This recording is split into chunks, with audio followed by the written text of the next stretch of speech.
Several widows and orphans in the Acholi sub-region continue to grapple with land-related conflicts as aftermath of the Lord's Resistance Army-led insurgency. I think the crimes that were prosecuted by the office of the ODPP was malicious damage to property and I think forceful entry on the land. The insurgency displaced and encamped thousands and left many dead, setting the pace for conflict over resources when people returned from the camps. We lost our dad when we were in the camp during the rebels of Coin, and since that time our mom has been keeping us here all this while.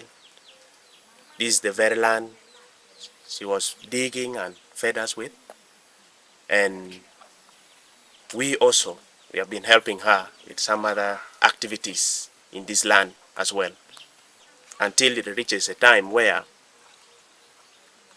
people have started seeing that there is no one as a big man in our family.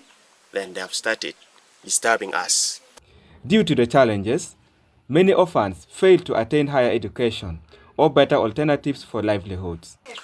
It has interrupted first of my studies because I've been in school, and the school fees, there is no any other source of income we had apart from digging. So after when they took off our land, I had to drop out of school. The land violence is perpetrated by relatives who claim that the vulnerable widows and their children have no rights of ownership, leaving them helpless. Some survivors underwent physical, sexual, and emotional violence. The land cases dispute in Acholi sub-region will never end without violence.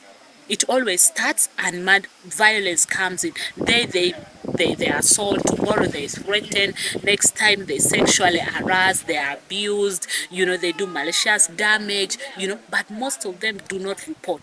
And we are encouraging these people, if somebody threatens you, if they have done anything illegal, go to police. Patience Abe, a community liaison officer at Redeem International, says dozens of widows and orphans were victims due to their vulnerabilities. People take advantage of them because they look at them as vulnerable members in their society. That, like I earlier explained, in every home, the husband is considered the security of that home. So once the husband passes on, people start taking advantage. And shockingly, it's usually the family members. With the support of Redeem International, some widows and orphans were supported through the judicial system and mediation and recovered their land, restored and had their lands documented. And then over the last 5 years, we've restored 26 widows back to their lands, and we've managed to secure 481.4 acres of land, which was given back to the widows. Some of them were at the verge of being evicted, some had already been evicted. Emedani Lojara, NTV, Amuro District.